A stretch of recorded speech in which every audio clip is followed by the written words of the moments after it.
We have a quorum. We can get today's meeting started on the 12th? 11th March? Good.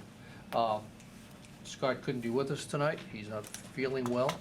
So my name is Jim Russo. As Vice Chairman, I'll be conducting tonight's meeting. We got a few changes to the agenda to talk about. The first pre-app we will not be hearing from tonight. And on the site plan, the second one, the subdivision amendment at Ice Pond also is coming off the agenda. So we just have two bits of business tonight.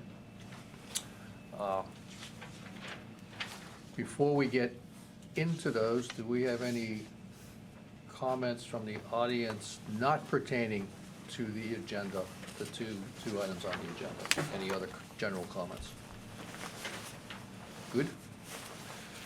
We're going to push the minutes to the end of our discussion so we can make the best use of everybody's time. That brings us to the first order of business, the subdivision amendments at the Waldoboro Business Park for American Unagi. Who's up for that? Well, we do have two people here just in case, but I can give a quick summary. Okay. So the purpose of this is just to acknowledge some redrawing of the lot lines for where American Unagi is going to be based. This board approved lease by agreement, I believe was the term. American Unagi was going to be in the business park. This is something that we just need to do for the Lincoln County Registry of Deeds because the business park is a subdivision, and the lot that American Unagi is going to be on is 2 or even 3 lots. George? It actually comes from 2 other lots. Yes. So this is something they just want to do now so they don't have to come back in the future. It's not changing the use, it's not changing any of the original plans that we were shown back in January of last year. It's just signatures tonight, really. Unless Dusty or George want to say anything else. No, I mean, it's, rather than these lines that were lease lines, they're the exact same lines, they're gonna become property lines now. We're gonna amend the subdivision, so rather than them having a lease on a small portion of Lot 3 and a more substantial portion of Lot 2, they're gonna make that its own lot that American Unagi will lease. So all of the line works the same, rather than them being lease boundaries, they're gonna be parcel boundaries now. So it's more of an administrative exercise, in my opinion. Yeah. So the question I think that we had is, just to be clear, the part outlined in solid blue is the part coming from Lot 2? And the part outlined in the dash blue is coming from Lot 3? So what it Walk us is, through. yeah, so the old boundary between lots 2 and 3 came up through here, like this. So this is actually a portion of Lot 3. This is a portion of Lot 2. So we're gonna take this small portion out of Lot 3, Got it. this portion out of Lot 2, make Lot 5, and this would become the amended Lot 2-3 boundary, and this will become proposed Lot 5. So this line here was not part of a change? That's what- This double No, this is, parallel well, line? this is a new boundary, right? The old boundary was here. So these are all new boundaries, if you will, but they're the same boundaries that were approved when they were leased boundaries. They're just, this was an easement. This is a, that's This is the new boundary line. correct. This is an This is an easement line. easement. And that's the same easement line that was to benefit the leased parcel. Conveyancing lawyers require a formally filed deed. Sure. So this only becomes a formally filed deed if they choose to go ahead and buy it? Or you Well, don't they're do not it? buying it, it's a lease. It's a lease. It's at least now, but If we're for doing some this in reason case? Yes, there's a future option to buy your name if they needed to, So this will get registered no matter what? With- provided you approve it, yeah. Yeah. Yeah. There was the concept and the lines were approved months and months ago. This is the formality so that the Registry of Deeds will know about it. If they decide in 6 months to purchase, we'd have to come back to you then and say, oh, in order for them to buy this lot, we need to make it a standalone lot and amend the subdivision. So rather than waiting for that to happen, we're gonna be ahead of the 8 ball so that if they decide, that's already done. Would they want to, but I'm a little confused, would they? Why would they buy it? Yes. Instead of lease it? Yes, It's to do with their potential growth or their bank or something.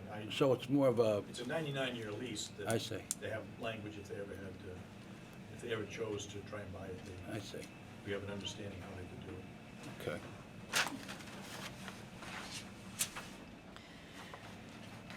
Well, I don't have Sarah, any anything on your questions. side? I don't have any questions. no. It's straightforward. Yep, I agree. Anybody want to make a motion Make a motion. Oh, go ahead. Go ahead. Make a motion to? to pass? Okay. Yeah. Motion to approve Motion to from approve. John, second. I'll second it. All in favor? Aye. Done So we deal? sign that one? Or do you do it after, or? That's a done deal. Do you need it today, or, I don't need it, so. yeah, we'll sign this afterwards, just, and I'll, Can I pick them up from you? yeah, yeah, I'll be in the office tomorrow, so I'll just drop them off. Okay, and then I can get you a copy, I can get a copy to the registry. Good. Thank you all. Good. Thank you. I'll tell you, be quick. Thank you. Thanks, you. I'm gonna run. Thank you. All right. Might be important, huh? And now we get to the big one. The solar farm. Big one. Who's going to be presenting that? Those two up front. Oh, my God. Off to a good start. Okay, nobody knows. Just make sure not to have the papers covering the Oh, mic. okay. Thanks. So I'm Joe Harrison, just for the record, from Sunrays Development. And Brooke Barnes is here as well from Stantec Engineering. They're the engineer of record for the project and a consultant for Sunrays. Sunrays is the solar developer. Travis Reed is also here, the landowner, in case there are any questions for Travis. Sunrays, I wasn't here actually at the last meeting, so I don't want to repeat anything, but I can give you a brief background on how we came to choose this location, if that's helpful, or in a little bit about Sunrays, but again, I don't want to go into more detail than is necessary, so. Let's say it's short. Short and sweet? Yeah, yeah. Yeah. So Maine has a great new community solar program. And Sunrays is located in New Hampshire and Maine. And we develop, this is all we do, we develop community solar projects really in the 10 to 20 acre range. This project will have right around 10 acres within the fence line, so about a 10-acre solar project. The energy from this project will go back into the grid. It will literally connect to the three-phase electricity lines on North Noblesboro Road, which is right here. And for anyone not familiar with the location, the transfer station is just up the street here. There's, I think, a Christian Academy school kind of across the street. Excuse me. And so in terms of the energy, we enter into contracts to sell the credits that are produced, the energy credits, with local off-takers. They have to be within CMP territory. And we don't know exactly who will purchase the power yet. We kind of get through the permitting phase, and then we pair up our projects with off-takers. Sure. Joe, I'm John. sorry to interrupt you, but I was on that site visit, and Yeah. that was you, right? That was me. Nice to see you. That was extremely helpful. Okay. Just for me and all involved, I found that, just wonderful. Just But a I lot had, to land, yeah, I had two questions, and I'm gonna throw them at you right quick, because I went through about 90% of this, Sure. and I was looking for it, but as you understand it, all the solar panels, where are those gonna be manufactured? We don't have the particular panel selected yet. Yeah. Once we're permitted and into the solar program, Yes. we will purchase them.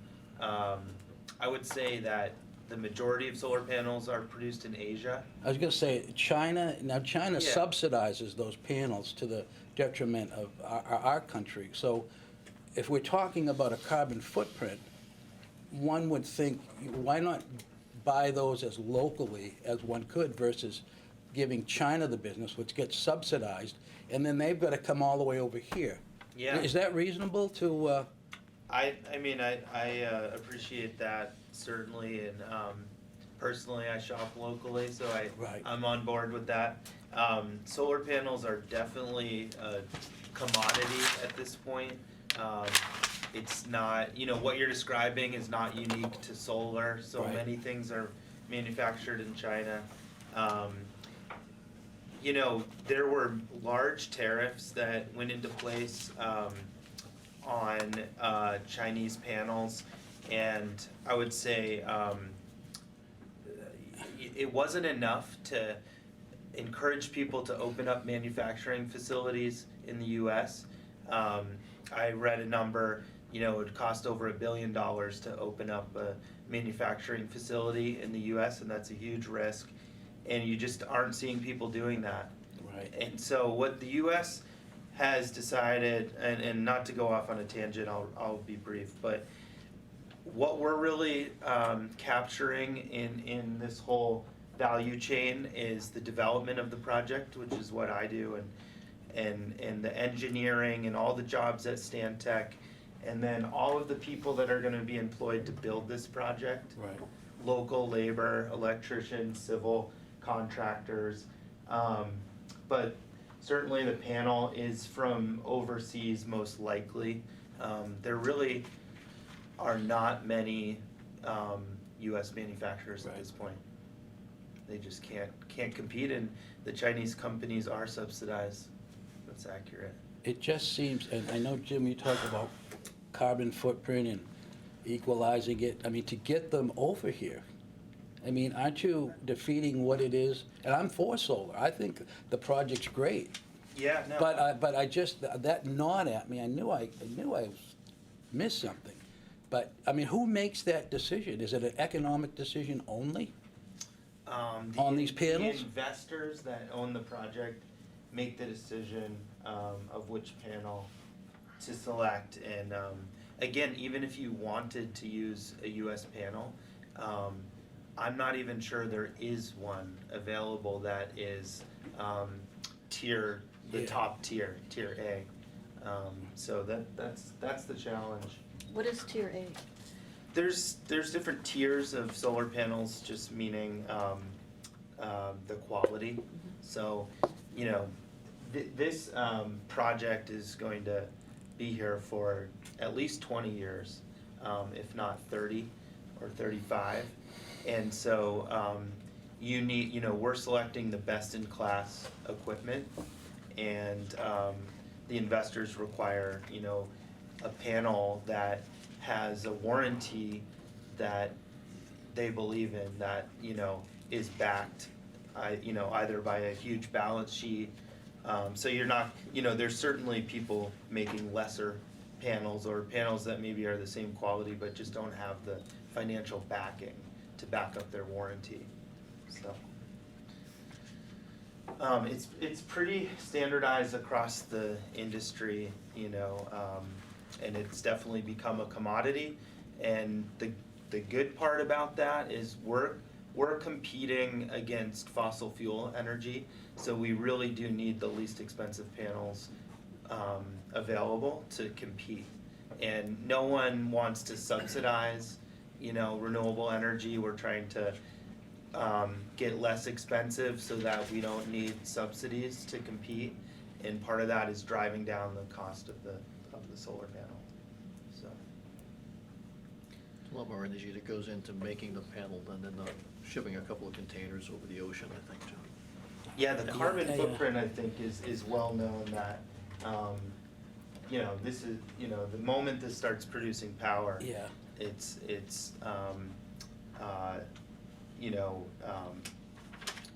it's good for the environment. The payback is immediate, because When do you're you expect displacing. that will be? It'll be producing power, when do you Yeah, hope it's? I think that this will be one of the first projects that gets into the solar program, because that's gonna open up in June or July. And so our goal is to have all our permits lined up, and be able to get in and potentially start construction by the end of this year. And, probably about a year from now, if we can stay on our current schedule, be able to energize and start producing electricity. Joe, and I know we talked about this a little bit, but for the panel.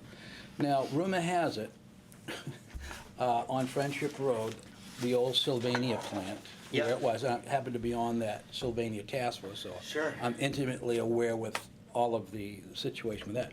But rumor has it, someone else wants to put a solar farm in there.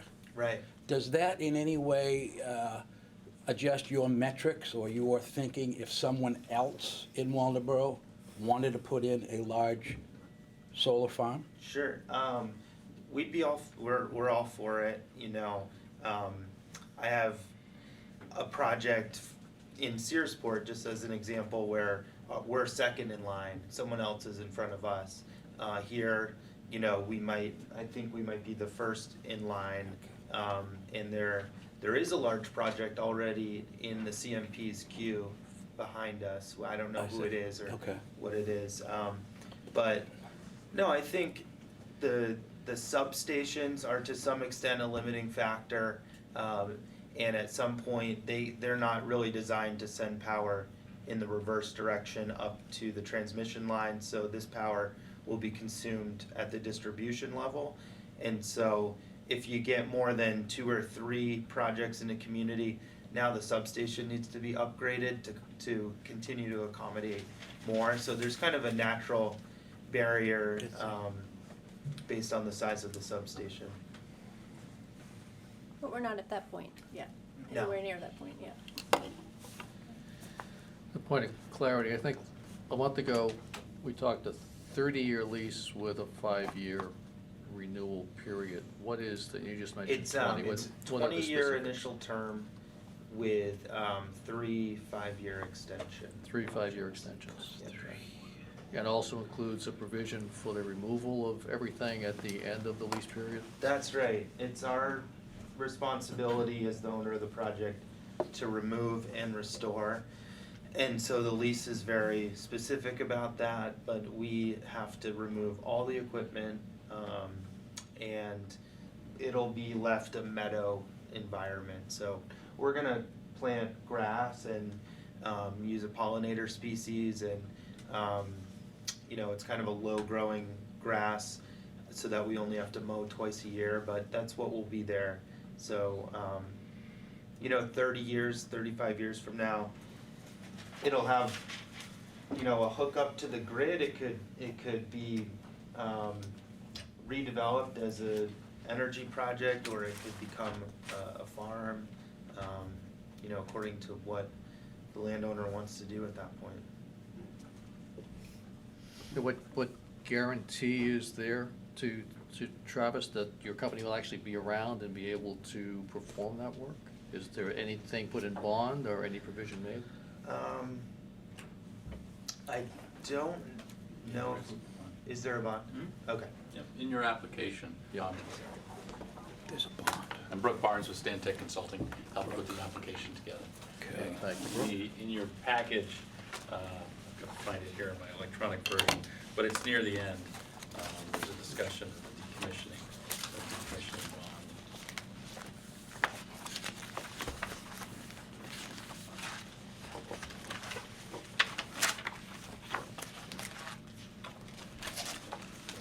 Is it lease agreement or something like capability?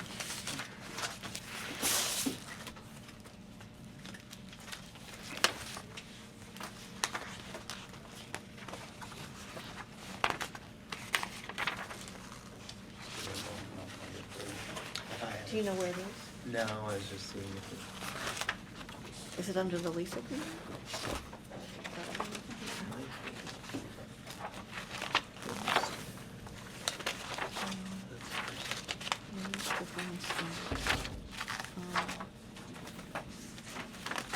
And we're all looking for it from the back to the front, so. I'm not looking at the table of contents, I don't see it there. It may be. Are you looking for the lease? That should be appendix F, I believe. And I believe it's item 6 that talks about the removal of the solar facility. Thank you. Appendix F. Yep. I believe it has in this last sentence, SE will have a surety such as a decommissioning bond or letter of credit in place with the town of, you cross out Washington, but then put in Waldeboro to cover decommissioning costs as required by planning. That was what I was So referencing. that could be a condition, if we wanted to do that, but the decommissioning, it is standard. I just couldn't remember exactly what we had here, but we would have a licensed engineer like Stantec estimate the cost of removal. So it'd be like a professional engineer estimating that, and then we put the bond in place prior to pulling a building permit.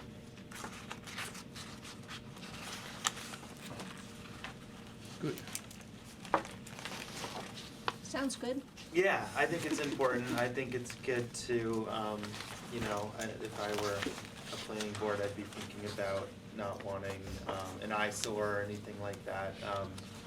I think there's a ton of built-in, you know, sort of, it's a big upfront investment, and then the investors make their money back by selling the energy over time. So they really need it to operate for the full length of the term. But even so, I think we're happy to do decommissioning bond. So, do you have something you're gonna go through, or are you ready for questions? Or you wanna, I don't wanna interrupt you if you're, I don't, yeah, I'm fine to take questions. That was pretty much, I just wanted to give a brief overview. okay. Perfect. Can you, tell me about the fence? I saw a drawing, I don't remember where now, of the fence. I didn't see it. Sure. Thank you for taking off the barbed wire, Oh, but, yeah, that's my preference too. so. I didn't notice the height of the fence or a note that talks 7 feet. about, Yeah, it's a 7 feet. 7-foot. and is chain there a link. note about being off the ground? Yeah, our standard is to be Yeah. off the ground to allow the small critters to pass through the site. Okay. Yep. Did you say it was 12, a foot on the bottom, 12 inches, or did I I read that wrong? thought 6 inches. Six, I think it's 6 inches. 6 inches. 6 is what I okay, read. 6 inches. Yeah. So you're gonna weed whack? We mow the site, and You're you do have to crazy. get in there with a weed whacker. It's, but only once or twice a year. We actually are bound by that, I believe, Brooke, that we can't mow more frequently than twice a year. That's right, that's part of the DEP's treatment of stormwater. They consider this a meadow buffer because it basically is a field. And so it treats any of the stormwater that's generated, but you can't mow it more than twice a year, or you basically lose some of that retention value. And I know we talked about it when I went to the site review, but that, you see where it says potential vernal pool? Yes. I'm still trying to get my hands around that. So, say it rains torrentially Yep. for a week, you know, just, does that mean, what happens, can the vernal pool actually change how big it is and how you treat it? Or, what, can you just walk me through what that means? Yeah, I'll just say, and then let Brooke, Sure. who's the expert, talk about it. But a vernal pool is more about whether or not it has habitat for certain species, and a vernal pool doesn't hold water all year long.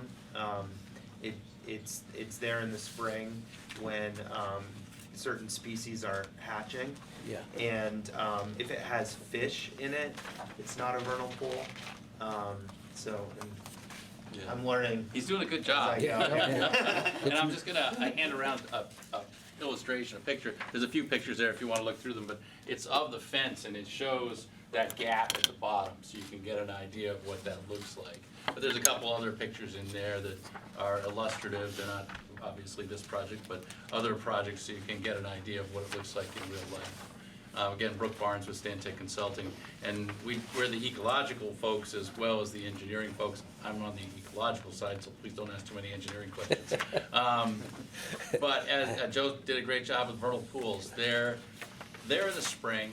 They're critical habitat for a number of species, spotted salamanders, wood frogs, some rare species, but they're ephemeral. They're not going to be there year-round. If they're there year-round, then you get green frogs, you get fish that predate on the species that you want to conserve.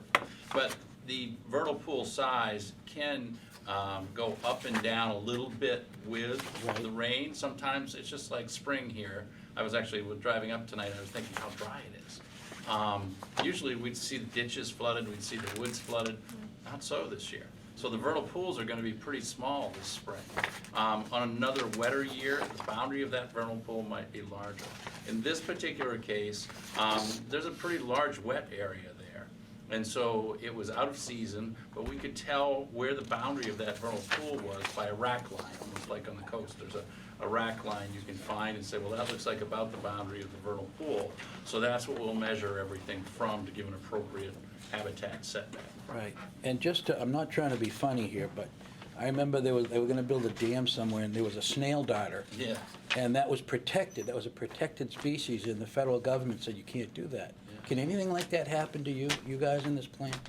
Not in this plan, no, there's no rare species. We consulted with the Maine Natural Areas Program, U.S. Fish and Wildlife Service, and Maine IFW to see if there were any Sure. rare animals here. The only thing that came up is something that is across the entire state, is the possibility of northern long-eared bats, which are endangered at the federal level Yeah. and protected. But they, the only time you'll come across them is in the summer when they're roosting in trees and in places like that. In the winter, they're hunkered down in hibernacular for the winter. The clearing here is going to occur in the winter, so there's no chance that they're going to be injured. So that's the only thing that falls in that category.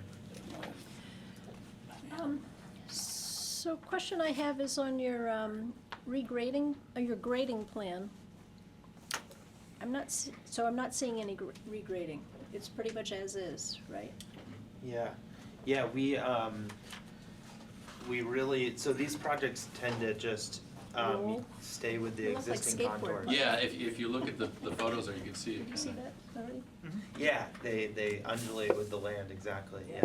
So, I Okay, so mean, civil work like that is an expense and it's more impactful to the land, so we try to just But leave it even- as is. But even so, you need a silt barrier, even though you're not regrading. There's some tree removal, and eventually the meadow will be established, but we certainly, what, is that during construction?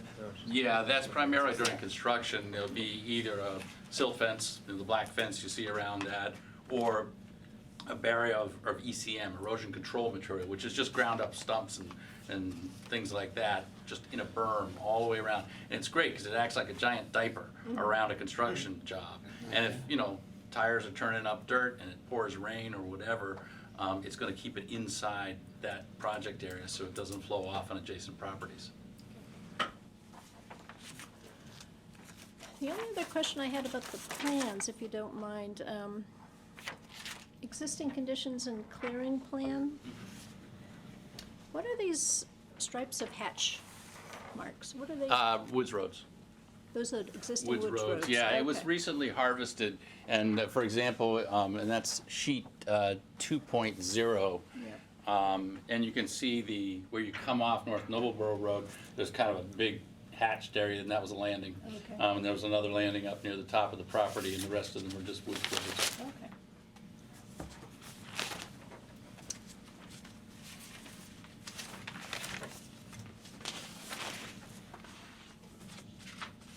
Anything else, Joe? I just get one question, because when I walk that site, now, I am a tree hugger, I am an ecologist, but tell me about if the trees, and I looked at some of the pictures, so as the trees grow, and there's an angle where the sun doesn't hit it, what are the parameters or the metrics where you have to cut the tree down? Yeah, shade from the south is most impactful, so Right. if an object is to the south of a solar panel, it's kind of a 3-to-1 rule, roughly speaking. Right. So if a tree was 50 feet tall, Yeah. we'd need to be 150 feet away from that tree. I see. To not be in really the standard that we use is on the winter solstice, we want to be in the sun from 10 to 2. Pretty Yeah. much, so that's kind of what we're running our analysis off. To the east and west, it's not quite as intense as that, maybe a 2-to-1 rule. Yeah.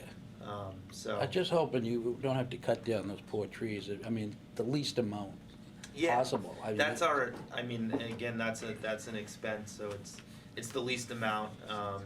And there's the topography helps us. It falls off. Let's see. Yeah. Back this way.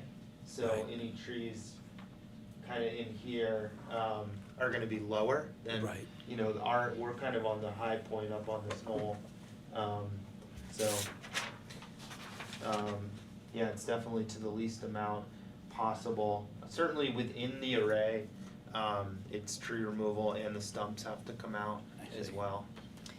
So this landscape buffer is new from the last time you guys came. Is that because of this Yeah. nearby residence? Yeah, so Amy is in the audience. Amy was nice enough to come to the site walk. She lives right here. Mm-hmm.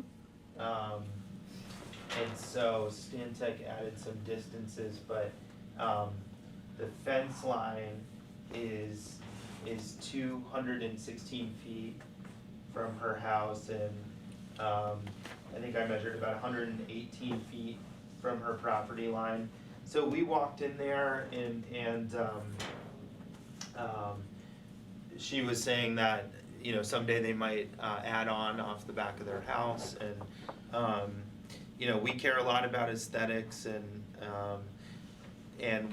we want to be developing projects in Maine for a while, so we it's important to us to be good neighbors, but it's not a big deal for us to come in and just add a couple of rows of screening, like an arborvitae that will hold its foliage in the winter and provide really good screening. And the fence is kind of, it doesn't come to a point, and so right along, her entire view, the corner that she can see from her backyard will be screened, and there will still be 60 to 80 feet of woods, existing woods that will remain, plus our screening. So I think those two things combined. If you put some of those trees behind the chain link fence, at least they wouldn't be eaten by the deer. I know. Some in That front, is some a in back. problem. We do select deer-resistant Oh, yeah. species, but I know that can be tricky. So, Huh. Okay.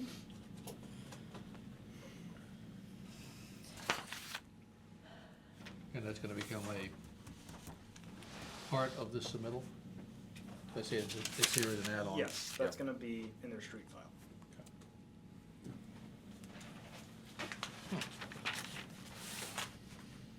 And how is that bridge gonna be constructed over the, what kind of bridge is that?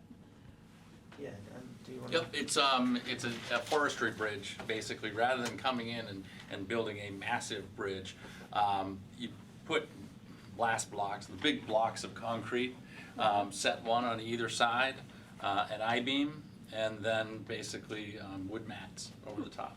Because it doesn't need, there's 4 or 6 visits a year Yeah. it'll get for maintenance. Once it's through construction, it really doesn't need a full-blown bridge to service it. So that's a quick and easy way to build a bridge inexpensively, and it also prevents you, or keeps you from having any fill in the wetland there. It's So bridges it's over. with the wood planks, wood, Yeah, if you think of, I don't know if you've ever seen the timber mats that Yeah. they use for forestry, big 4 or 8 by 8, all bolted together and just line across the top of I-beams. And how long is that bridge in this condition? I mean, It's about 30 feet long. Yeah, is it, Yeah. yeah. okay.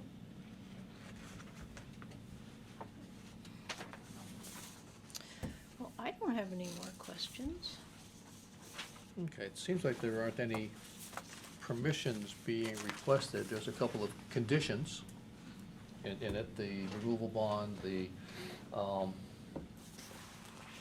buffer for Annie's property. But this doesn't conflict with any of our building requirements as far as I can see. Do I see that right? I'm looking for confirmation.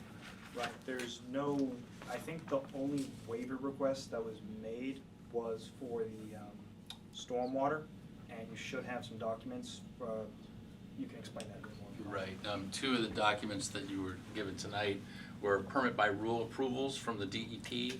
One was their stormwater approval, and at the bottom of it, you'll see their writing, that's their approval. And the other one was for the Natural Resources Protection Act, the potential vernal pool buffer. But I gave those to you to put in the record. Yep, and I believe last month, we said we would go with the state, let the state govern on those. So that's, It's just a formal thing, really. yeah, perfect. So we could approve it, but they wouldn't get a building permit till the rest of those things came in. Is that DEP approvals or? You're talking about the state and the PUC and everything? Yep. Yep, you can do that. Okay. I think that's what I even mentioned, I don't know if it was to you or Tom earlier, saying that the building permit doesn't need to be done now, you can wait until, Yeah, Closer to that the would be PUC. our preference, because I forget how long those are good for, but we would not be ready for construction until much later this year, it's so. good for about 2 years, I believe, so Okay. you can still do it, but just doesn't, it didn't need to be done tonight. Yeah, I agree. Open it up to the audience. Questions, comments? Sure. Hi, Tom Bannon, this is my wife Carla, we just live below Amy, across the street. And just a few questions, and I'm not sure who to address to, or you want me to fire them all off one at a time, or what? But, you know, I guess the first one maybe is, as a landowner and quite close, you know, we're considering in maybe the near future, not too far down the road, probably within the time frame that this would be here, possibly selling our property. And so, is there any issue with looking at property value next to this, or just a thought that we have and kind of interested in knowing? It certainly, you know, it definitely gets asked, and there's not, there's probably newspaper articles that might argue one side or the other, but there's not a lot of data on that. But someone used the analogy of like a cemetery, where some people view that as, hey, that will never be developed in the next 20 or 30 years, it's quiet, there's no traffic. Other people might not love to live next to a cemetery. So I think it's so specific to the buyer. I would see it as an advantage to live next to a solar farm, because they are so quiet, and I'm biased, I'm in the industry, so, you know, but there's really not, data that says that, it's gonna drive down your value. So there's a lot of benefits for the community as a whole, including, personal property taxes that will. So as far as town assessment, you wouldn't look at anybody's property any differently than you would? No. Okay. And maybe another one, if I could, are there any health issues? There truly are not. Solar panels are benign. It's really glass and aluminum on the outside, and then just sort of the solar cells in there. So there's no liquids at all involved. There's As no, far as radiation from There's the no radiation. electricity, there's no RFI issue or? no, none, nope, there's none of that. There's no, risk of like a spill because there are no liquids. No, there's no health concerns. It's a very passive use of the land. And Brooke mentioned it, but there's truly no noticeable traffic once it's constructed. There are no moving parts. These aren't moving panels. And they're very quiet. When you're, it's from the when you're up near the inverters, which are converting the electricity from DC to AC, I think it's something like 50 decibels when you're right there. And 40 decibels is like a library. So from the property line, you certainly can't hear anything. So they're very passive. Tom, can I ask you a question? Sure. Are you concerned with maybe just seeing the panels, like people who don't like the aesthetics of it? Yeah. Can you see it from, you think, from your place? Probably not. Before the meeting, once we got here and realized where it was gonna be, kind of thought maybe it was across the street. Right. Where, we can see the Reed's cows, they come up and they're right there and we always enjoy that. But, Yeah. So we didn't know if we were gonna Yeah. lose that Project piece will or. help keep the cows there too another 20 years. Yeah, So, that's- but now that it looks like it's further back. I and- see. Yeah, this doesn't come anywhere near the pasture land, this is just in what was woodland. Right. Yep. Are you planning on putting a sign out on the road? No signage, just at the gate, so it will be fenced in. Once you drive in? Yeah, then- just safety Okay. placards, but no signage. Mhm. Yeah. And I just had one more if I could. Just curious more than anything. Is this project have any other benefit other than you mentioned, local, Jobs. jobs Yeah. and things to put it in and thing, but is there any other benefit to the town, with this project? So, yeah, there will be personal property taxes. I would say at the state level, it's very much, an item that's being discussed about exactly how that's going to work. I think that right now, there's an exemption, but then the state reimburses the local municipality for some amount of the personal property tax. I could see that they might amend that, so that the owners would eventually enter into a tax agreement with the town, and we would be all for that. That's how we operate in other states, like Massachusetts, for example. We enter into pilot payment in lieu of tax agreements with the local municipality, but there will be a tax benefit. Thank you. Any idea what it would be typically, or like a 10-acre?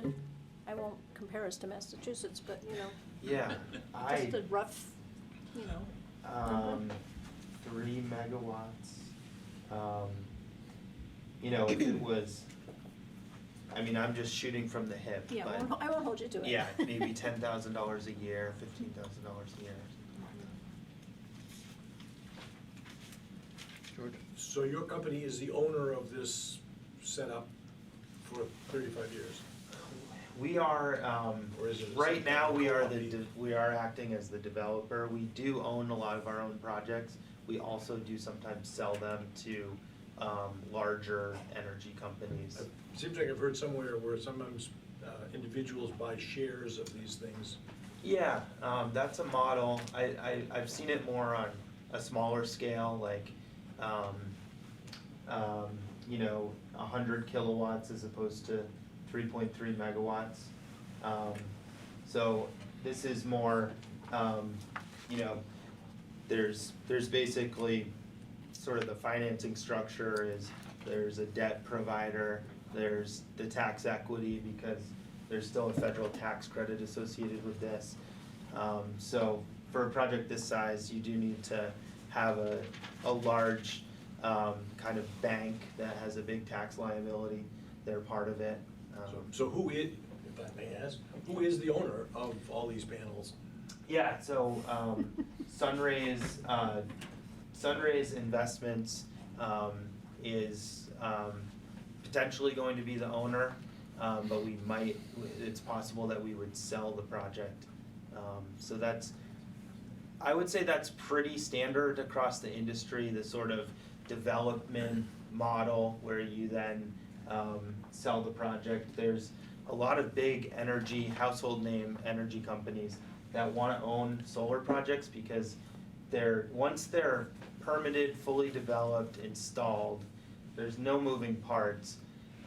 It's kind of like owning, a pretty standard investment, and there's a lot of companies that want to own these big projects and own renewable energy projects. But they don't develop themselves, and they're not going to staff up and try to come into Maine and develop. This project costs in the millions of dollars to build, so if we're going to do 10 or 15 of them, we're probably going to sell a few and then invest that money back into our development efforts in Maine and elsewhere. Are you, So would CMP buy it? No, I doubt CMP. I don't think they're in the ownership game right now. and the life expectancy of the panels, we have some at the landfill.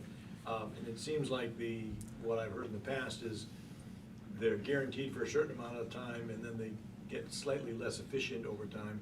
Are you obliged to end this in 35 years, or could you keep upgrading or replacing, or is that just open future discussions? Open to future discussion, I would say. I didn't know if there was a requirement to. That's my answer too.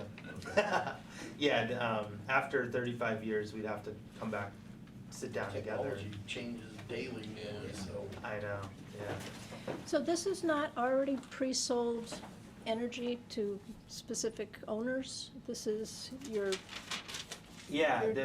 figuring that part out, who it's going to be sold to? Yeah, you sort of. Accredited towards, What's that? or credited towards? Yep. Because we're developing several projects,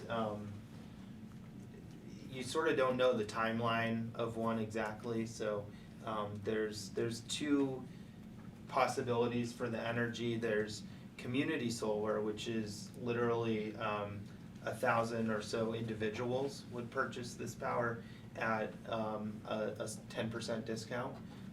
That's one strong possibility that we're going to do for some of our projects.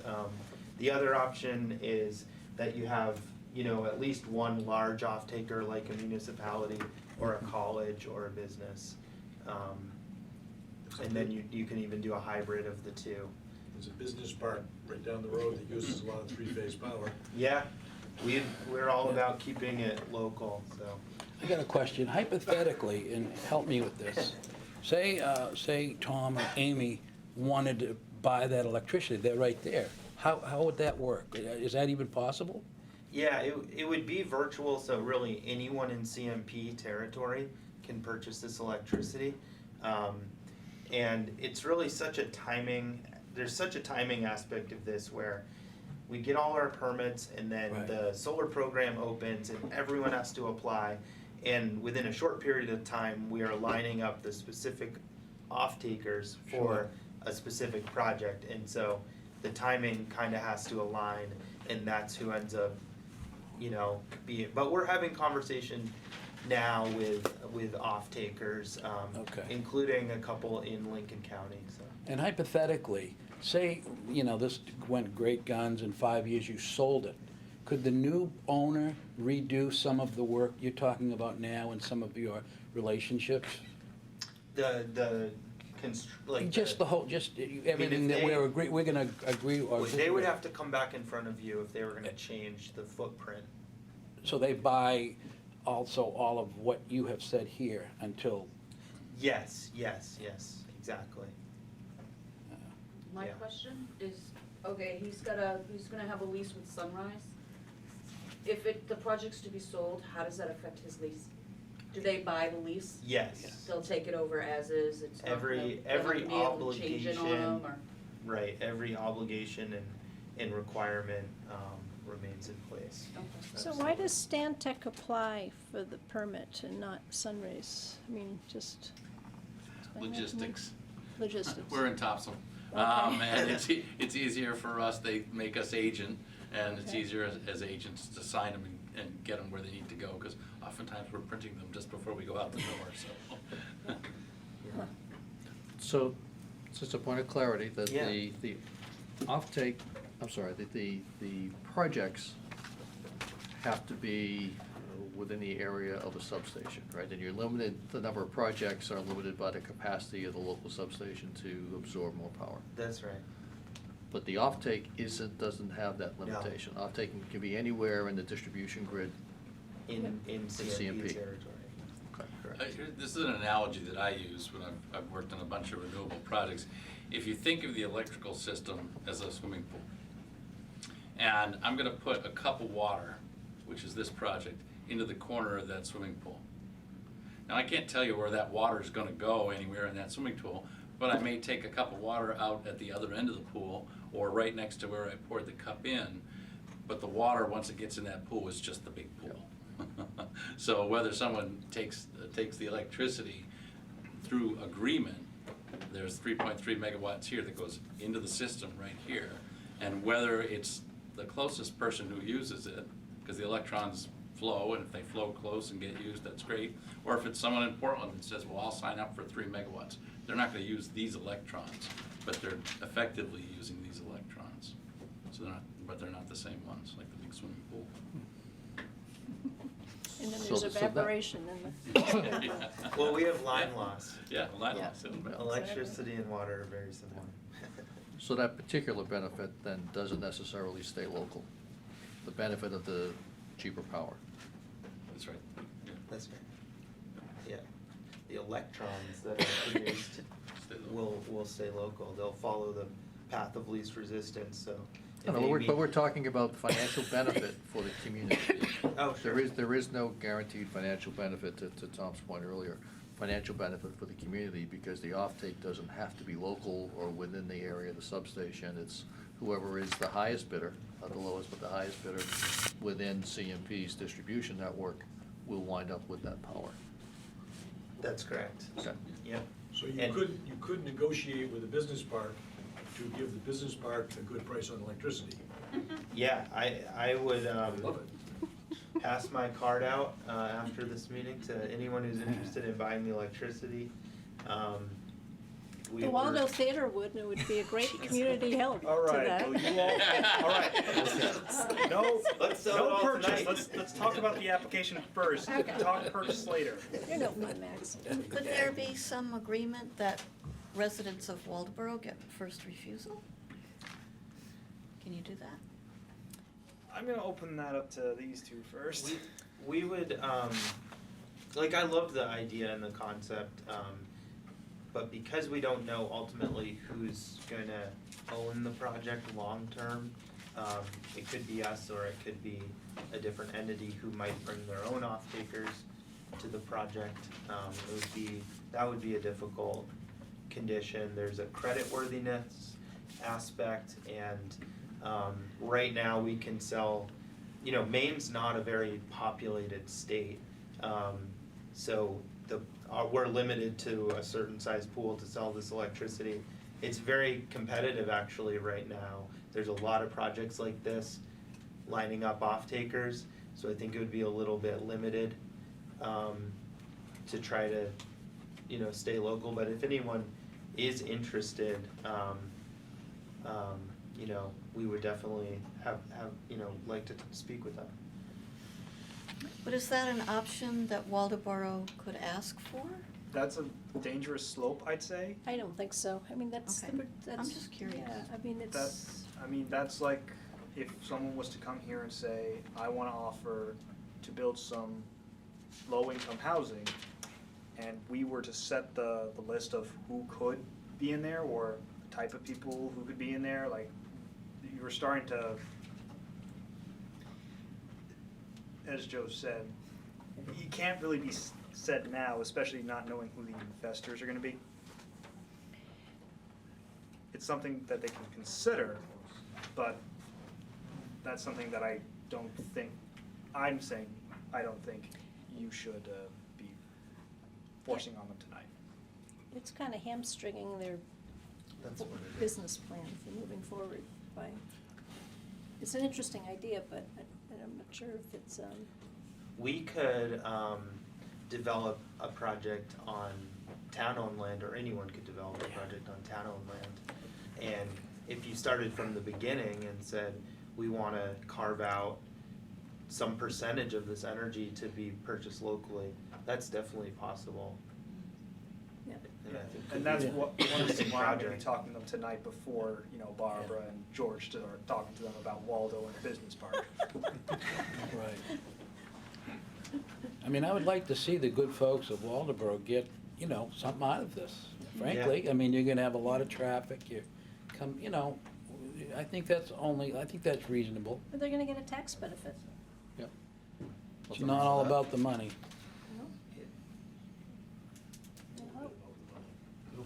Cheap Sure. A hours. little bit about the money. I I got a heard, pretty substantial tax bill myself in the town. This project would help that so that I could afford to stay where we've been for, this is the 4th generation on that farm, this fellow here.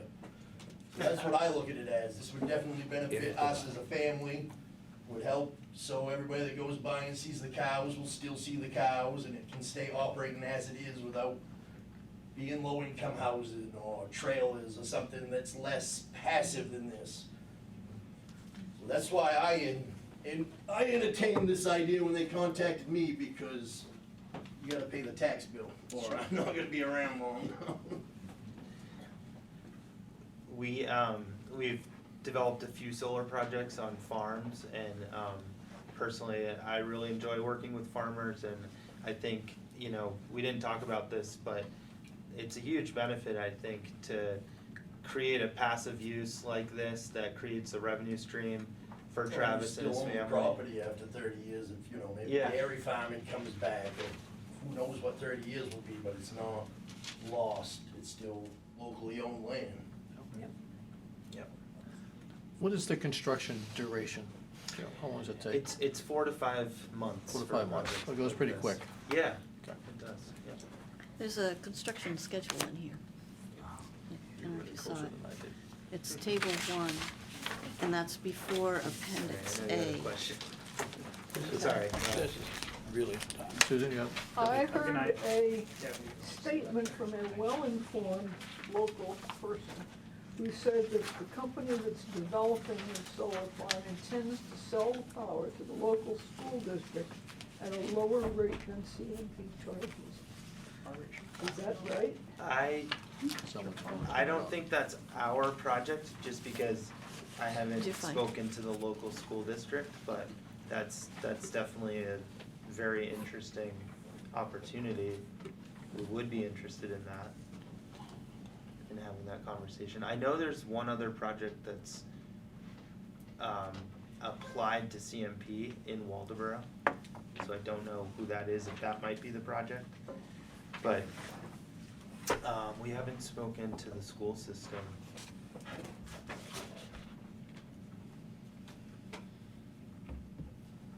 Anyone else in the audience? Any other questions in the I back? have a Yep. question. I'm Rick McLean, my wife Sarah. So John had mentioned earlier about these folks here, they weren't gonna be able to see it from their house. Well, our house is directly across from the road that goes, the access road that goes in. Yep. We are definitely gonna see what's going on. Not only that, he said 4 to 5 months of construction in there. What time are the trucks coming in and out? Because they're literally gonna be driving directly across from our house. They're gonna be disturbing our dogs. My wife, 9 times out of 10, works from home. Right. How is that gonna affect that? Good question. Like, Yeah. when we're talking about construction vehicles moving in and out of there, I work from home, I do crisis management and crisis communications. So I have to rely on the fact that I have power, I have Wi-Fi, and that it is relatively quiet. So I can't run the risk of a large rumbling construction vehicle taking out a pole or a power line, because suddenly I'm no longer able to do my job. I have to be able to do that. And also, there's a certain amount of seeing these things going in and out. Our driveway is literally across the road from this access road. So we're going to be looking at, hearing, dealing with these construction vehicles for 4 or 5 months. We have 2 dogs. I'm a beekeeper. I have bees. We're outside a lot. There's dust, there's dirt, there's debris.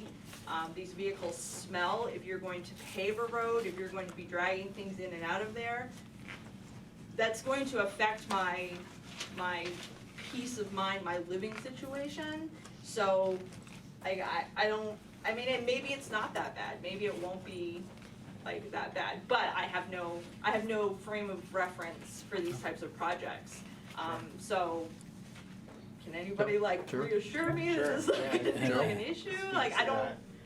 Yeah, no, and I heard you, and I hear what you do for work, so thank you. So a couple things. Line of sight, the road does curve. There's an existing cemetery We in can see there. that cemetery You from can our see front this. door. Yeah. And then there's these wooded wetlands that we can't develop, and we're not proposing any tree clearing in here. So I think the fact that the road curves and all this vegetation will remain, we're not cutting any of that down. So that will act as a natural buffer, and there's several hundred feet between the closest fence and the road. There must be over 400 feet of vegetation there. But is the road at the very end, right there, yeah? okay. Yep, the road's here, and this is an old cemetery, and then it slopes down, and there's all this wood, all these trees will remain. So I think she's referring to construction vehicles coming off the road into your, Sure, and Is that that what- was, yeah, I heard her mention that, so I don't know if the town had specific hours that we had to. I think it does. Noise ordinance, I believe. I don't know what it is, but there's certain hours that you Yeah. can't disturb the peace. Yeah. So what happens is, traffic-wise, during the 4 or 5 months of construction, the first contractors on site are gonna build the road and the equipment pads and stabilize the site, and then the tree removal and any limited grading that's needed. So those are civil workers. There's not a lot of them.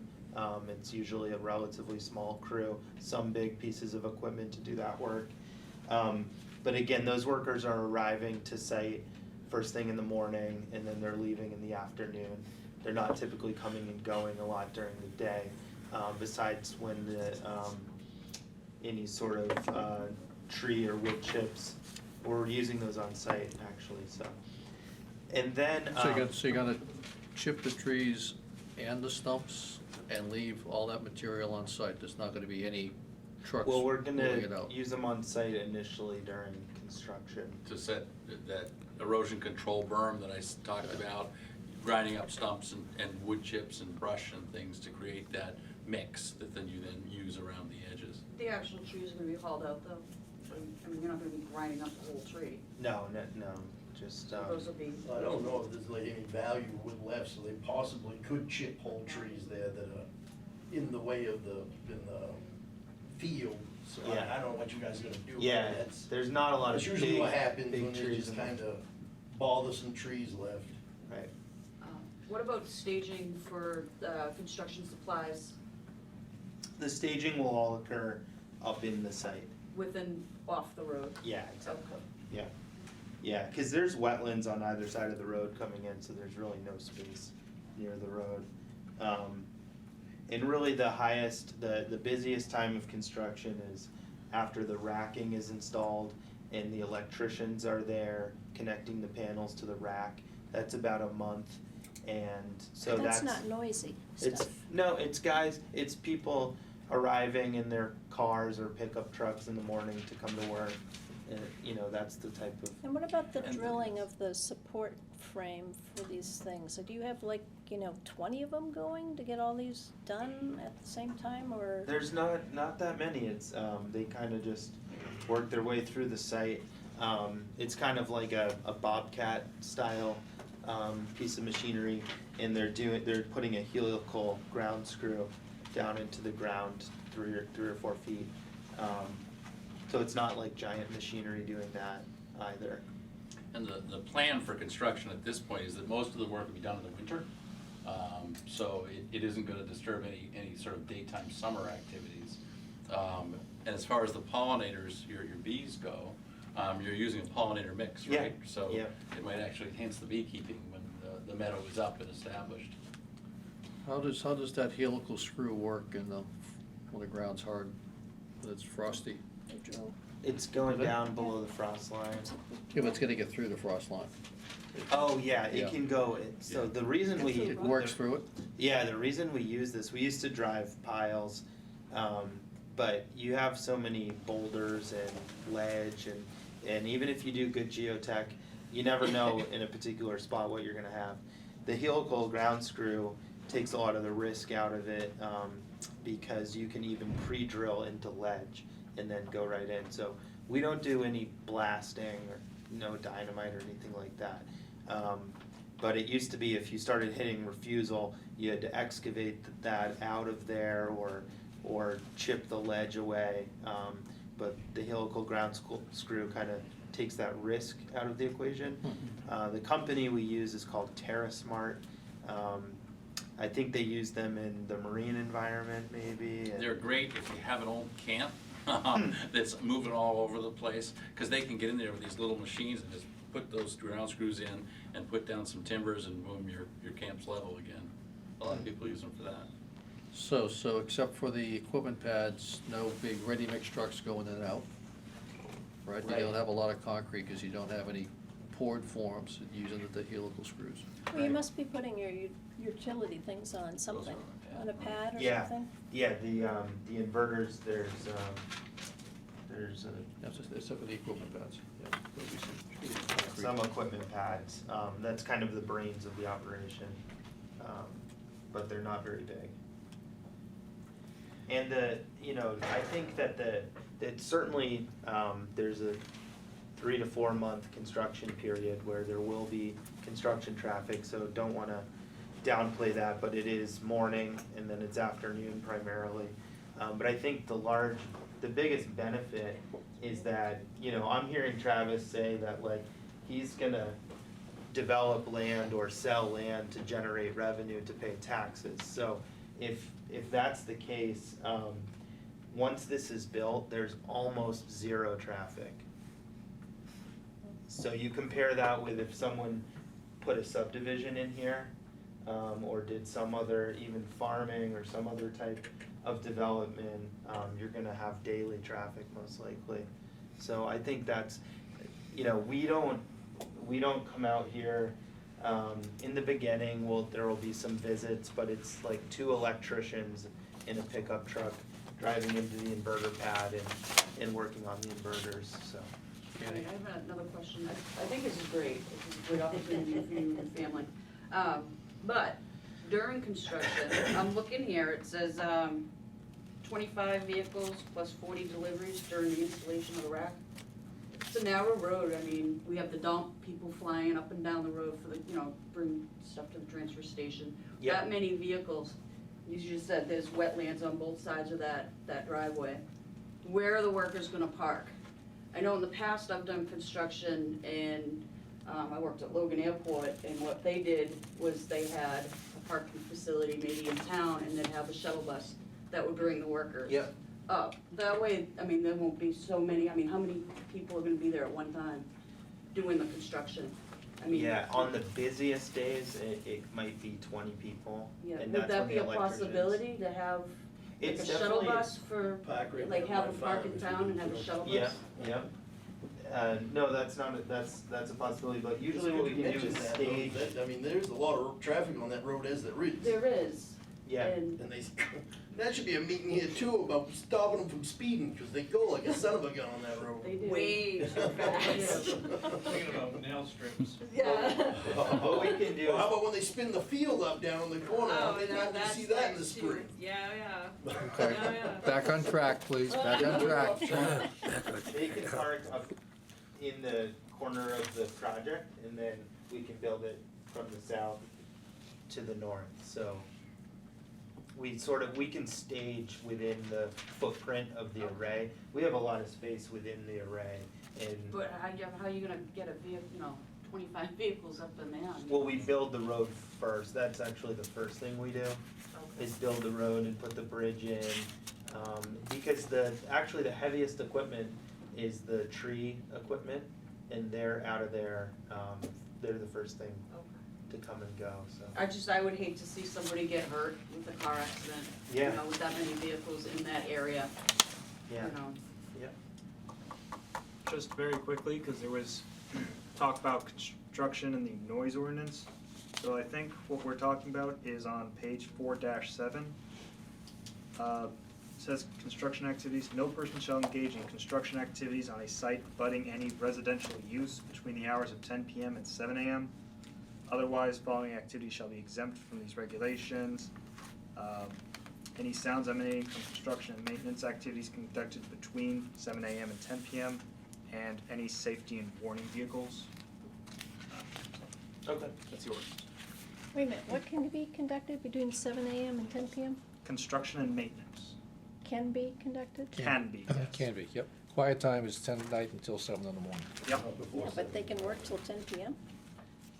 Only somebody wants to That's pay a fortune in overtime, that's all.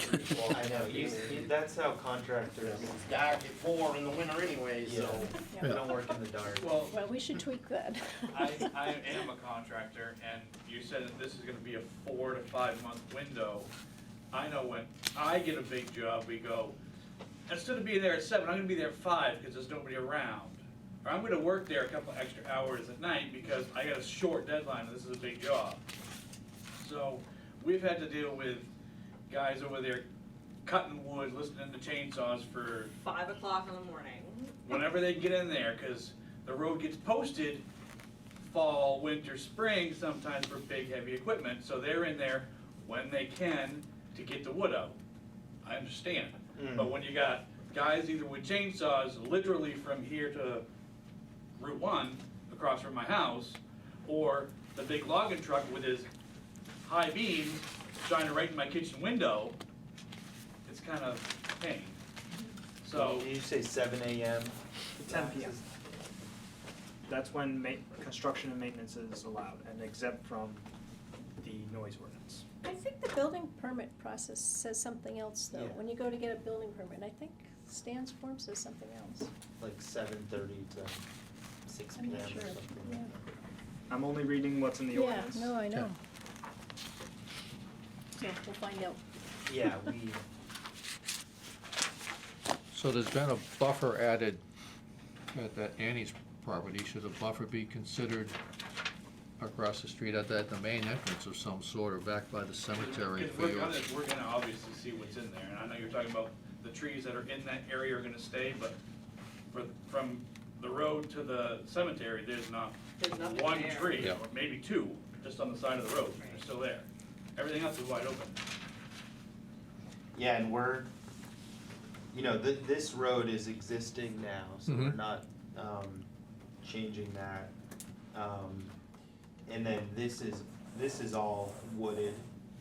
So this is a wetland, so, definitely open to ideas, but you can't, plant in the wetland, but we also aren't cutting in there, so the benefit is all those trees remain, so. Yeah, but I just heard it's both of them. There's not a lot of trees in there. Well, that's right yeah. near the road. Right, this first section, and I think you guys would agree, this first section is nuked, all the way up to the cemetery. That's- There's nothing Yeah, Like I said, there there's might be 2 a trees couple on of the right-hand trees side of that up by the entryway. cemetery, but then there's a big dip down to this wetland, and this is all forested here.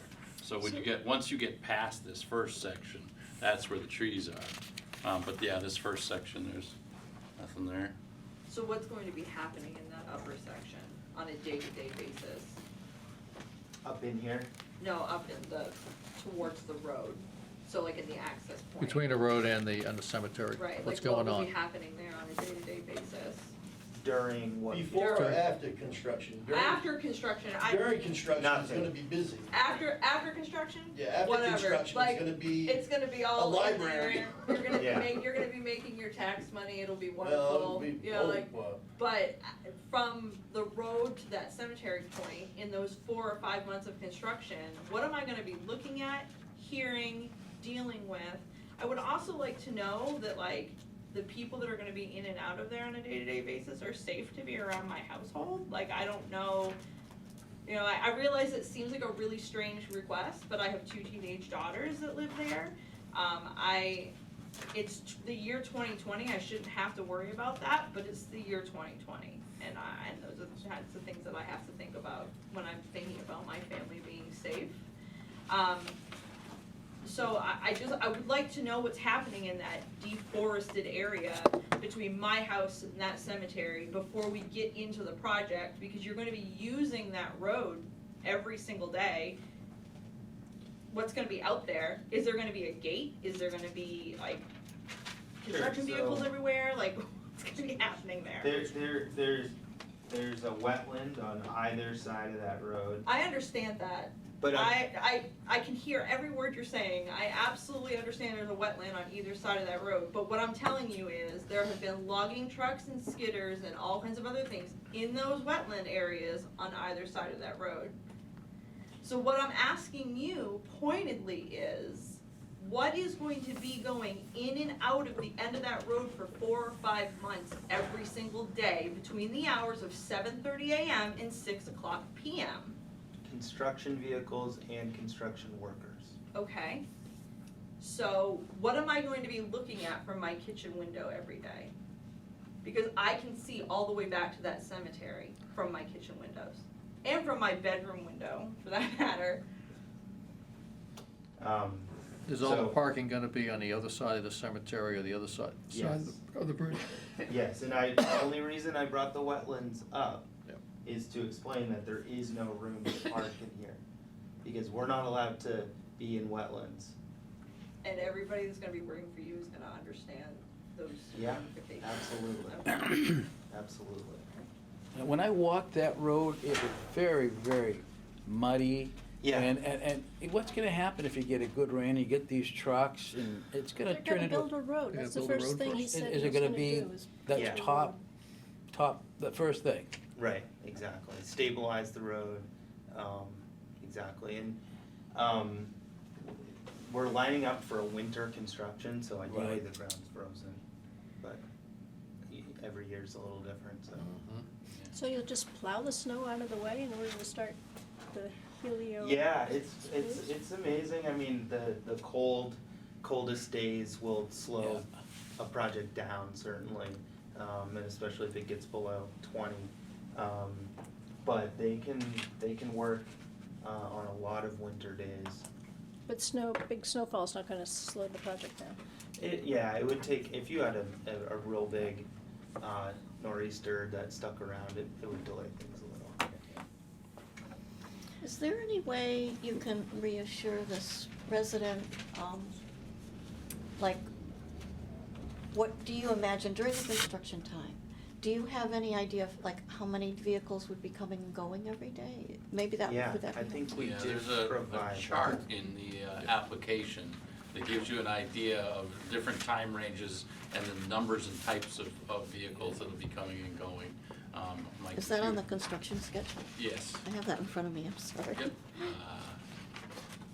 And there's, in the traffic section. Should be page 3 of the very front of the application. Yeah. Oh, I see, number of vehicles. Maybe, You mind just can this showing woman them? have a copy of that? Absolutely. Would that be helpful? They're just taking a look at it first. Oh, okay.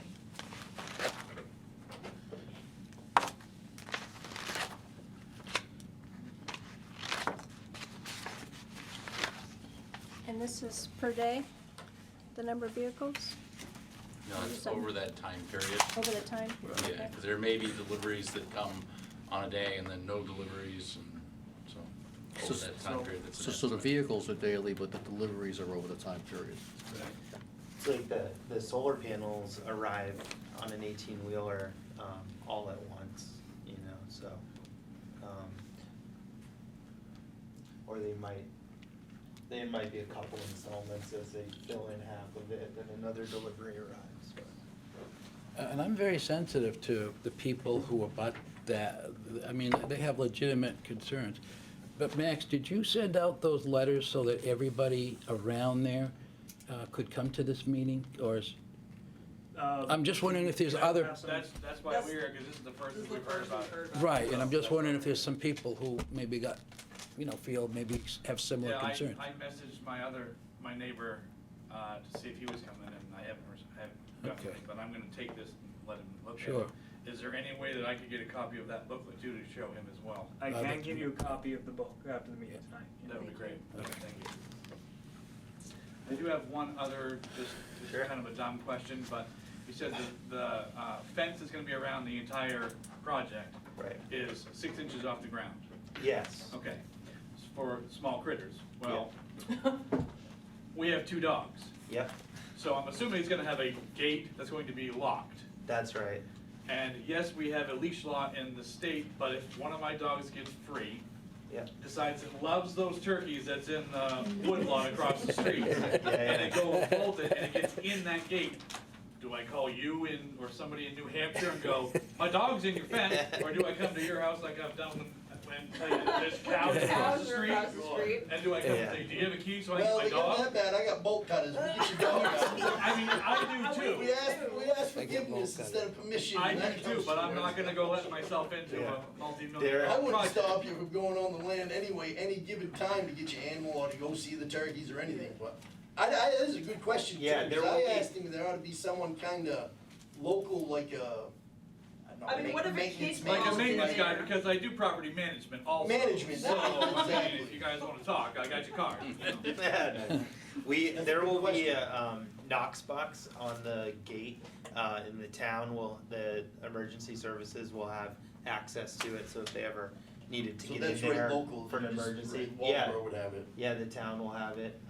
There will be contact information, so we will come out as well, but the town might be able to be the quickest response. response, You know, and we'll offer training to the fire department if they want it.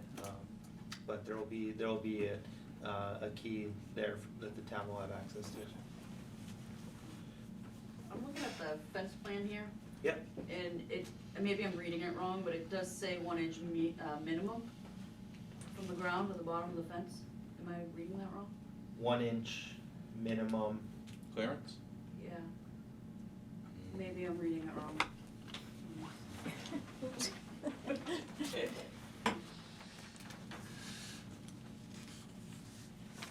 Four-inch max, when it's been 4-inch max. That is what it says. So that can be, yeah, so yeah, we can change that plan. I think somewhere else in the written part it It talks about says 6 inches. right.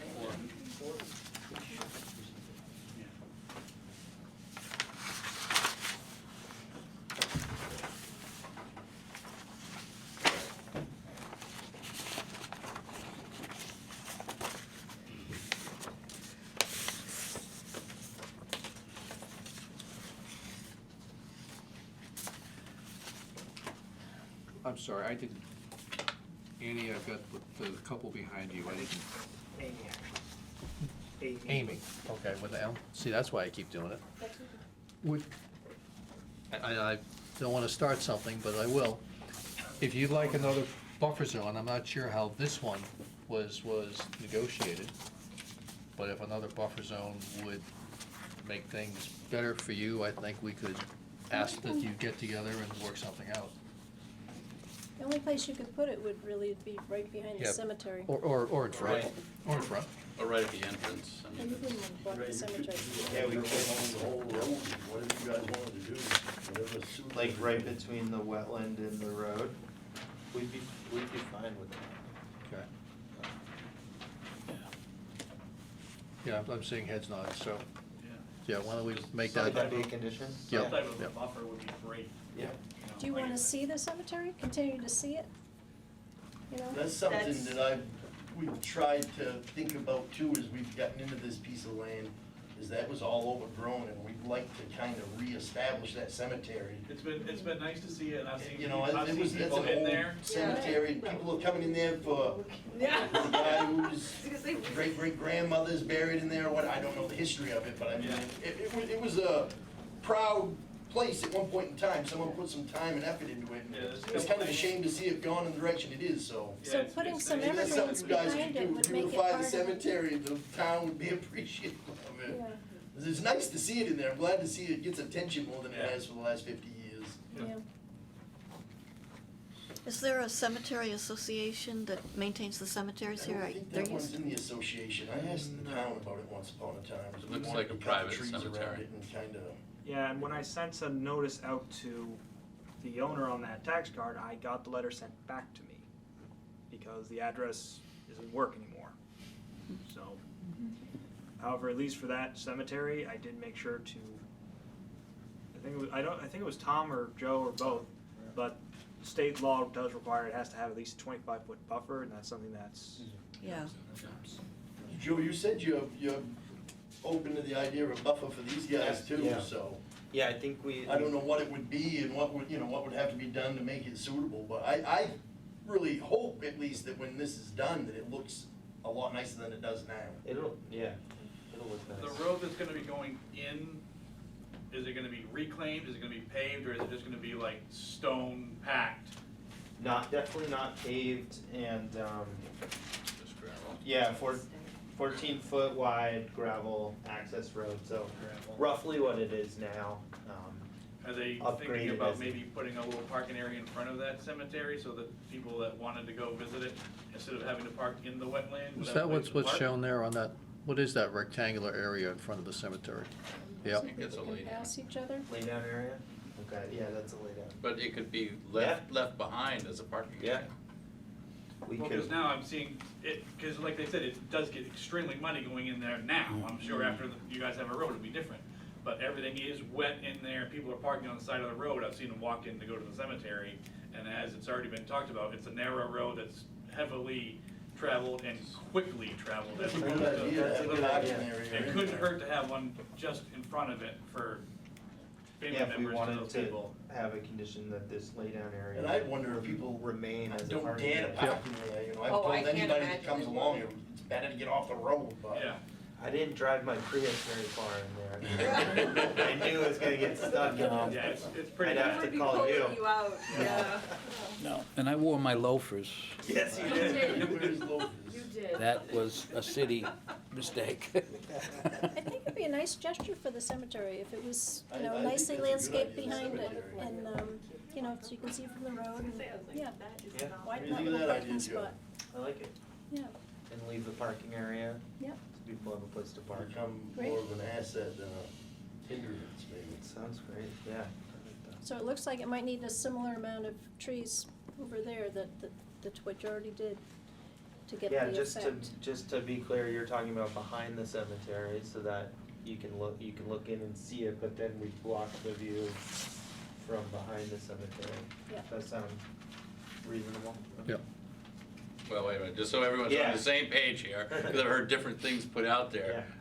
Would you prefer the buffer be at the entrance of the road or in further behind the cemetery? I'm okay with being able to see the cemetery. I mean, it's, You prefer to keep that view? I guess, and honestly, I would also prefer to see it, just on the off chance that somebody is parked in there longer You know than they who's should. there. Sure. Oh, yeah. Or, you know, like, I agree with you. I think that's a people good park point. in there Right. all the time and Yeah. do God knows what, Yeah. and are in and out of there a lot, Yeah. quickly, not so quickly. So it's nice to be able to look in there and be like, what are they doing in there? If there's a hedgerow, I can't be nosy, Right. for lack of better terminology. So I'm okay with the hedgerow being sort of behind Behind the cemetery so that we can still sort of keep that neighborhood watch aspect of that open Sure. area. And I think that obviously if it's a little more developed and people are in and out of there a little bit more, people aren't gonna be so apt to be in there doing things that they shouldn't be doing. But- Future speed trap. Right, future speed trap, exactly. Yeah, please, invite the Waldo River Police Department to sit in there and watch people fly up the road. Okay. So yes. So Brooke, I think you're right. You did hear both things, but that's Yeah. where it Well, landed. mine's That's where it getting landed. clear. That's where it landed. So how do we record that and get that into the application or the permit? Screening? The screening and the parking area, Those would just be conditions for approval. conditions for approval. Okay. You would just say you would accept the application on the condition that they get their state and PUC approval, and they would amend State and PUC? What- state and, well, What? whatever other permits you have left. CEO, we also need Stan to approve the selective cutting in the resource protection zone. We have those already. We have the state environmental approvals, the stormwater and the DEP approval, and we'll have to get the shoreline zoning from Stan. Yep, Um, but any other ones that might be there, and then you need to go to the PUC, correct? Yeah, But that's a different, as it turns out, to build the project, we do need the PUC approval. Yeah. I don't know if I think it would be separate from a planning board approval. I'm not sure it needs to be referenced because it's not a permit that we need to construct this. Right. We do need it to plug in though, certainly. Okay. So it would be accepting the application, condition for Stan's approval for the shoreland, and amending the map that you provided, C-3, to include the layover zone as parking, and then additional screening north of the cemetery. That Right, sounds- that.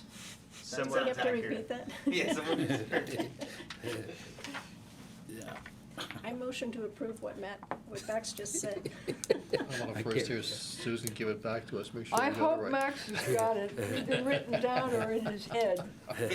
I'll write it down too. Yes, you want it? please. And I think the other condition we have is the decommissioning bond.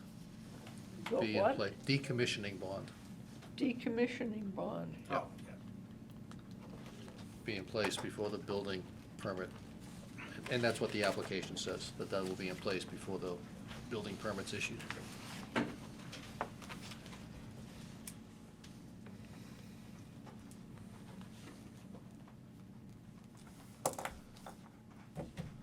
It's getting late. Anyone, anything else?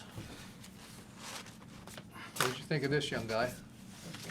Enjoy the process? Extra credit to school, civics. I get more work to do when I drive the track. Life is good, huh? There you go. God bless you. Good Hey, you deal. might have a job mowing this twice Yeah. a year. Yeah, good deal. Gonna get future. Okay. Anyone else? Have a motion? Just 1 second, just to be clear, that we all know this for the conditions. Yeah. Okay. So, it is approval of this application. So approval for this whole application with 3 conditions. 1, the decommissioning bond. Yep. 2, amending the site map to include parking in the mentioned layover, lay down. Lay down. Lay down, Lay down sorry. area. Yep. lay down area. As well as including screening north of the cemetery. And approval from the CEO, It's kind of east of the cemetery, isn't it? Because this is south. northeast of the cemetery. Sorry, it's, yeah, okay, Yeah. compromise. Northeast is good. Northeast. Yep. Northeast of the cemetery. And then 3, approval from the CEO regarding selective cutting in the resource protection district. Those are the 3 conditions that I have set. And there's no other state approvals needed. Those are all in hand. Have those, yeah. Okay. Good. That's what I got. Unless there's any other comments. I motion that we approve what I just Max said. just said with those conditions as stated. Get the second? All in favor? Aye? Aye. Done May deal? I have a copy of your 3 conditions, please, Max? We can do this after, but, yeah, I'll give you the condition, I'll give you them after the meeting. Thank you. Good. Thank you Thank you very all. much, and Awesome. Max has been really helpful to work with, and help us navigate the application process, so, thank you. Could we have a couple I ask is- cards before you go? Yeah. Don't you don't Yeah, want to George didn't stay escape? after? And please, I hope this gets approved Yeah. for you and for us. And please make sure your construction manager understands all the commitments you made today to the neighbors and what has to be done. Absolutely. Okay, Thank you. And Thank you Yeah. very much. I want one. Yeah, thank you. so who should I talk to tomorrow about? I want one. Because all I need is just this map again, but pointing that out. And stay in and adding the screening over here. Right. Just need a quick change and then I'll have them sent out tonight and, I don't know, get these maps like next week or something, or if you want time crunch, in a rush. Yeah, the approval, it's, Susan, is did you get everything? You saw you right like a banshee. I don't know how you I do it. always go home totally bewildered, Yeah, and I I don't know spend you- hours and hours and hours trying to unravel. I do not know how you do it. I don't. Well, now they're recording it, they never used to. We didn't used to have the recording system on. I haven't started What do you mean, they recorded on what? That says. video. You could watch this Oh, no, on video. I The whole assume. meeting is on Select video? board you can watch Yeah. on video. I did not know that. Yeah, every meeting's recorded, that's Do exactly. people from Waterboro watch it? Yeah, One thing like I told I get comments about my hair sometimes. Oh, that's what a country bumpkin I am. I had no clue. Yeah, some people are really watch it. Like if I miss a meeting, I'll watch the meeting. Oh, I see. Yeah, that's a good idea. So if I ever missed a So we meeting, I have to could, wait to sign something until we get the revision, or? I learned something. Theoretically, I suppose you could participate in it by watching it in real time. Although I don't know Okay, how you do folks, we got a little more business here to do, if you don't mind. everybody. Yeah, no, it's last thing, whether it be selling it, whether that's the last thing. Rich Farming was really. Bang on the table. Oh, that's right. Amy, you're welcome to stay, but we're just gonna talk about the minutes from last week, and we're pretty much, we're done, so. Max, hey, you're a good man. What do you do now? Are you in construction now? No, I work for the local post office. Oh, okay. Rural carrier. Yep. I've done all sorts of different things in my life. Sure. McLeod, McLeod, first name Amy, AM1. Minutes, are we still doing other housekeeping stuff, or you want to just get the signatures? I think we got 1 minute on minutes, and then we're, anyone have any comments on last week's minutes? So they seem pretty good. No? Somebody make a move? Last month's minutes. I messed up mine once, so I'm a little Right in bench. front of the. I make a I've move completely we messed approve up the mine. minutes as written from February. Somebody want a second? Okay, I'll second. Second it? All in favor? Aye. Aye. Susan's not writing any of this down. Okay, we'll get it. Susan, we just reviewed and approved the minutes from last week's meeting Last month's as meeting, you mean. submitted. Last month's meeting. Okay, Yeah. do you want to tell me who made and seconded, or shall I just say I they're made the motion. unanimous? I guess I second, yeah. Barbara and Johnny. So, in Okay. terms of planners announcements, I have nothing. I don't know where the Wharf's Corner people were for the pre-application tonight. They did tell me they couldn't come tonight ahead of time. I don't know when they'll come to the plan. Right. I don't have anything for next month. Good? Is that but don't get comfortable. No. All right, and you get some things for us to sign, right? I will do that when we are done recording. I think we're done. I need to make a motion to adjourn. I second the motion. All in favor? Aye. Aye. Adjourn. To adjourn. Yeah.